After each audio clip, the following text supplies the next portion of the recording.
হে আল্লাহ, একমাত্র আপনার কাছেই আমি আমার দুর্বলতার কথা জানাচ্ছি এবং একমাত্র আপনার কাছেই আমি আমার অভাবের কথা জানাচ্ছি এবং মানুষের নিকট আমার অসম্মানের কথা একমাত্র আপনাকেই বলছি।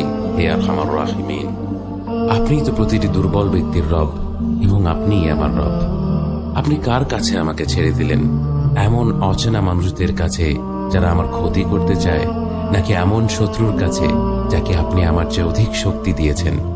হে আল্লাহ, যদি আপনি আমার উপর রাগ না করে থাকেন তাহলে এর কিছুতে আমার কিছু আসে যায় না, কিন্তু আপনার আশ্রয় পেলে আমার পরিস্থিতি আরেকটু সহনীয় হবে।